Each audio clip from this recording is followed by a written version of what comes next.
11,000, जी हाँ, 11,000 से भी ज्यादा जाने गई थीं 2014 के इबोला आउटब्रेक में। ये एक ऐसा नंबर है ना जो आज भी रोंगटे खड़े कर देता है। और सच कहूं तो हम शायद फिर से उसी भयानक खतरे के मुहाने पर खड़े हैं। आज के इस विश्लेषण में हम इसी की बात करेंगे, क्योंकि हाल ही में डब्ल्यूएचओ ने इबोला की इस नए आउटब्रेक को ग्लोबल हेल्थ इमरजेंसी घोषित कर दिया है। तो आखिर अफ्रीका में जमीन पर चल क्या रहा है और क्या हमें सच में डरने की जरूरत है? चलिए इसे डिटेल में समझते हैं। आगे बढ़ने से पहले जल्दी से देख लेते हैं कि आज हम क्या क्या कवर करेंगे।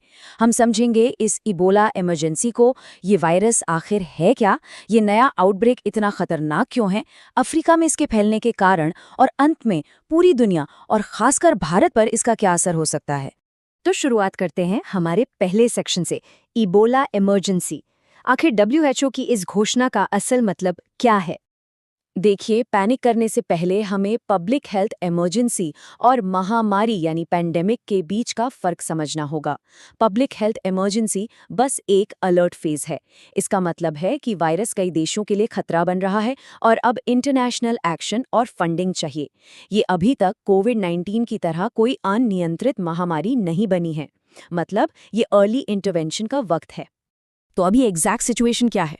इस आउटब्रेक की शुरुआत हुई थी डेमोक्रेटिक रिपब्लिक ऑफ कॉन्गो यानी डीआरसी के इतुरी प्रांत से। लेकिन परेशानी की बात यह है कि अब ये युगांडा की राजधानी कंपाला तक पहुंच गया है। 80 से ज्यादा मौतें कंफर्म हो चुकी हैं और 250 से ज्यादा सस्पेक्टेड केस हैं। सबसे डराने वाली बात यह है कि वायरस अब दूर दराज के गांवों से निकलकर भीड़-भाड़ वाले शहरों में तेजी से फैल रहा है। आगे बढ़ते हैं सेक्शन 2 की तरफ।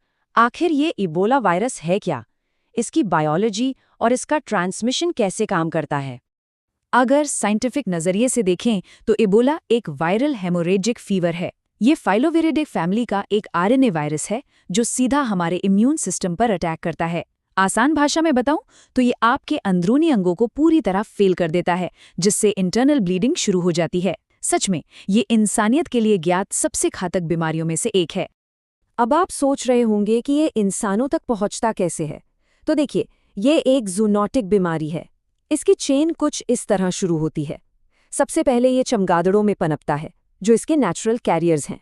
वहां से ये बंदरों या प्राइमेट्स में जाता है, और फिर जब इंसान इन संक्रमित जानवरों या वाइल्ड लाइफ के सीधे संपर्क में आते हैं तो ये वायरस हम तक पहुंच जाता है।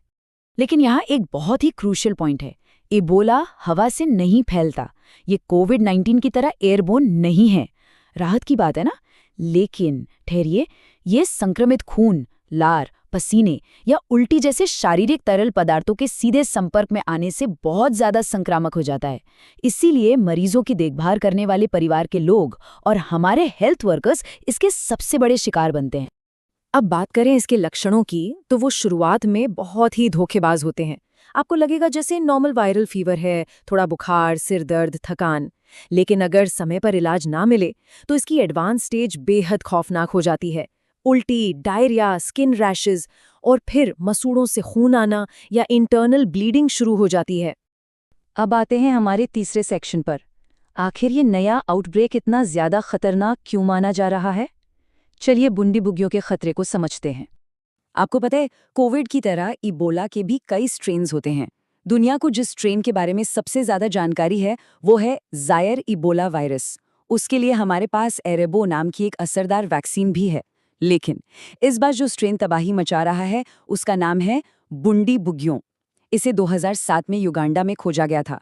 और सबसे भयानक बात यह है कि इसके खिलाफ हमारे पास कोई वैक्सीन उपलब्ध ही नहीं है। मतलब हमारे सारे वैक्सीन स्टॉकपाइल्स इसके सामने बेकार हैं। जरा इन आंकड़ों पर गौर कीजिए। बुंडी बुग्यो स्ट्रेन की फेटैलिटी रेट यानी मृत्यु दर लगभग 50% है। इसका सीधा सा मतलब है कि अगर 2 लोग संक्रमित होते हैं तो उनमें से एक की जान जाना लगभग तय है। इतिहास में तो कुछ जगहों पर यह दर 70 से 90% तक भी गई है, बिना किसी वैक्सीन के इतनी हाई डेथ रेट। यही वजह है कि डब्ल्यूएचओ इस वक्त हाई अलर्ट पर है। चलिए अब चौथे सेक्शन की तरफ चलते हैं। आखिर अफ्रीका में ये इतनी तेजी से फैल क्यों रहा है? इसके पीछे के जियोपॉलिटिकल और सोशल कारणों को देखते हैं। सबसे बड़ी दिक्कत तो ये है कि पूर्वी डीआरसी का इलाका बेहद अस्थिर है। वहां लगातार उग्रवाद, कॉन्फ्लिक्ट और अवैध माइनिंग चलती रहती है। इसकी वजह से बहुत सारे लोग विस्थापित होते हैं और प्रवासी मजदूर लगातार एक जगह से दूसरी जगह आते जाते रहते हैं। अब आप ही सोचिए, जहां हालात इतने खराब हों, सरकारों का कंट्रोल कमजोर हो, वहां किसी वायरस को ट्रेस करना और रोकना लगभग असंभव सा हो जाता है। और सिर्फ राजनीति नहीं, बल्कि हेल्थ केयर और सांस्कृतिक चुनौतियां भी कम नहीं हैं। अस्पतालों में आइसोलेशन वार्ड और पीपीई किट्स की भारी कमी है। इसके अलावा वहाँ की कुछ पारंपरिक प्रथाएं भी हैं, जैसे अंतिम संस्कार के दौरान शवों को नहलाना या शोक में एक दूसरे को छूना और गले लगाना।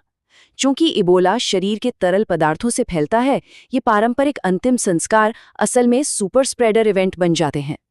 अब आखिरी और सबसे जरूरी 5वें सेक्शन की बात करते हैं। इस आउटब्रेक का पूरी दुनिया और खासकर भारत पर क्या प्रभाव पड़ सकता है? तो WHO ने इमरजेंसी का अलार्म क्यों बजाया? क्योंकि वायरस अब युगांडा की राजधानी कंपाला पहुंच गया है। कंपाला कोई छोटा मोटा शहर नहीं है, ये एक बहुत घनी आबादी वाला अर्बन सेंटर है जहां से इंटरनेशनल फ्लाइट्स उड़ती हैं। मतलब अगर एक भी संक्रमित इंसान किसी इंटरनेशनल फ्लाइट में बैठ गया तो ये वायरस कुछ ही घंटों में दुनिया के किसी भी कोने में पहुंच सकता है। यही है सबसे बड़ा अर्बन थ्रेट। खैर, राहत की बात यह है कि इंटरनेशनल कम्युनिटी हाथ पर हाथ धरे नहीं बैठी है। WHO के एक्शन प्लान को देखें तो इमरजेंसी टीम्स हॉटस्पॉट्स पर तैनात हो चुकी हैं, रैपिड टेस्टिंग के लिए लैब्स को अपग्रेड किया गया है, नए आइसोलेशन सेंटर बनाए गए हैं और सबसे ज़रूरी काम, एक्टिव कॉन्टैक्ट ट्रेसिंग शुरू कर दी गई है। ये सब इसलिए हो रहा है ताकि संक्रमण की इस चेन को जल्द से जल्द तोड़ा जा सके। तो अब सवाल आता है, भारत के लिए इसका क्या मतलब है? अभी के लिए भारत पर तत्काल खतरा कम से मध्यम माना जा रहा है। मतलब अभी घबराने की जरूरत नहीं है, लेकिन कनेक्टिंग फ्लाइट्स के जरिए वायरस यहां पहुंचने का रिस्क तो बना ही रहता है। इसलिए ये बहुत जरूरी है कि हवाई अड्डों पर तुरंत सख्त स्क्रीनिंग प्रोटोकॉल लागू हों। साथ ही एक्टिव सर्वेलेंस और WHO के साथ लगातार कोऑर्डिनेशन होना चाहिए, ताकि अगर वायरस बॉर्डर तक आए भी तो उसे वहीं रोका जा सके। 2014 के एबोला के उस भयावह मंजर को हम भूले नहीं हैं और कोविड-19 के उस मुश्किल दौर को तो हमने खुद जिया है। आज की चर्चा हमें एक बहुत ही गंभीर सवाल के साथ छोड़ जाती है। क्या आज हमारी दुनिया सच में एक और महामारी को रोकने के लिए पूरी तरह तैयार है? इस पर जरूर विचार कीजिएगा। आज के इस विश्लेषण में हमारे साथ जुड़ने के लिए बहुत बहुत धन्यवाद। सुरक्षित रहें और जागरूक रहें।